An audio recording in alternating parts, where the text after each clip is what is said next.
Welcome to your July 14th City Council Meeting Explainer. We're taking a packed, multi-hour meeting and boiling it right down to the absolute essentials you need to know about your neighborhood. Let's jump right in. To keep things moving, we've broken this down into 5 quick parts. We'll cover community events and parks, safety and emergency readiness, zoning updates, city finances and admin, and finally, how you can engage with the observer. All right, starting us off with Section 1, Community Events and Parks. So check this out. About 2,000 wristbands were sold for the Freedom Fest fireworks. The council noted that roughly 75 to 90% of those folks actually showed up, and about half of them were local residents. It's just proof that this event was a massive success, bringing neighbors together in a really big way. That, along with a beautiful July 4th flagpole dedication for our veterans, shows how much these traditions truly mean to our community fabric. Riding high on that momentum, the Parks and Rec Commission is actually pushing a few new upgrades forward. They're looking at adding some vibrant flowers and vegetation to Club Estates Park and, interestingly, using natural boulders to block out some makeshift motorcycle ramps. Plus, they're gearing up for an 88 movie night and discussing whether to extend the walking trail near the driving range. All of this just ensures our green spaces stay completely safe and family-friendly. Okay, moving right along to Section 2, Safety and Emergency Readiness. Well, the good news is our neighborhood remains incredibly safe.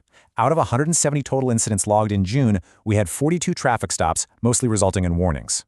What you really need to know, though, is that police are investigating a specific gold fraud scam happening right inside the hills. Yes, literally a gold fraud scam targeting residents. So definitely stay vigilant, but know that our local law enforcement is right on top of it. We're also seeing the real power of our new Community Emergency Response Team, or CERT, in partnership with the City of Lakeway. We now have boundaryless cooperation for disaster response. The Hills even gets access to a newly donated supply trailer. And we've already got over 14 volunteers from our neighborhood joining Lakeway's larger network. They're doing some intense cross-training, doing everything from traffic control at low water crossings to running chainsaws after ice storms. It's basically a highly trained volunteer force ready for absolutely anything. To keep this amazing team completely organized, the council approved an agreement where the Hills pays just $1,200 for a specialized volunteer management software. It's just a small slice of a larger $5,000 package that Lakeway is mostly handling. And let me tell you, this software is a total game changer.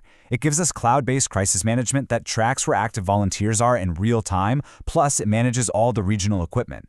But the real magic here is on the admin side. It perfectly logs volunteer hours and resources. If a disaster ever strikes, having this audited data is exactly what the village needs to secure future FEMA and federal reimbursement grants. Shifting gears now to Section 3, Zoning and Neighborhood Updates. The council spent quite a bit of time hammering out the final ordinance for accessory dwelling units, or ADUs. Basically, an ADU is just a secondary living area located on a single-family lot. Getting this exact definition locked in is the key to understanding our new zoning standards. But here is the really crucial part. The council wanted to make absolutely sure these secondary units do not replace the primary home. To give this rule some actual teeth, they approved enforcement penalties of up to $2,000 per day for each day a violation continues. They are very serious about maintaining the single-family character of our neighborhood. On the POA side of things, we got a quick update. The new wood fence replacement rules are officially recorded and online for you to read.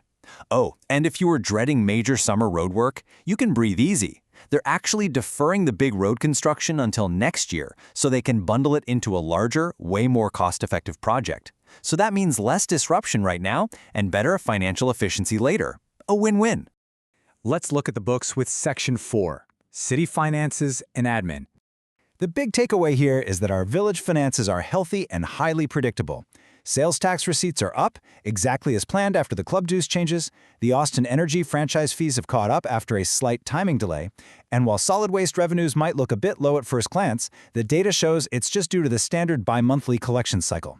Best of all, overall cost management is tracking at 7% below the year-to-date budget. They are keeping a super tight grip on the purse strings, folks. Speaking of keeping things tight, the council approved the upcoming fiscal year audit engagement for just over $13,000. But there was a cool little caveat added by council member Gary. Since our internal controls are historically bulletproof, he asked the auditors to scale back any unnecessary testing where possible. As long as they meet state requirements, this could end up saving the village even more cash. The council also locked in the 2027 holiday schedule. They're adopting the 11 standard federal holidays and adding a few strategic dates like Good Friday, the Wednesday afternoon before Thanksgiving, and New Year's Eve. This perfectly aligns our office closures with the municipal utility district, so we aren't left in limbo when their gates are closed. Plus, it gives our hard-working administrative staff some very well-deserved, predictable time off. Finally, Section 5. Engage with the observer. Look, we at the Hills Observer put these explainers together every single month because a truly healthy community requires informed residents. But to keep our digital town square thriving, we absolutely need your help with 3 quick things. First, subscribe so you never miss an update. Second, share this explainer directly with your friends and neighbors. And third, post this on local Facebook groups and Nextdoor. That is where real civic discussion happens, and it starts with you sparking the conversation. We are your bridge to local government, and your feedback drives everything we do. So please, jump on to Nextdoor right now. Drop a link to this explainer and tell us, what exactly do you want us to dig into next month? Are you more concerned about zoning laws, or are you fired up about park upgrades and local fraud elects? Let us know, start the debate, and we'll see you in the next explainer.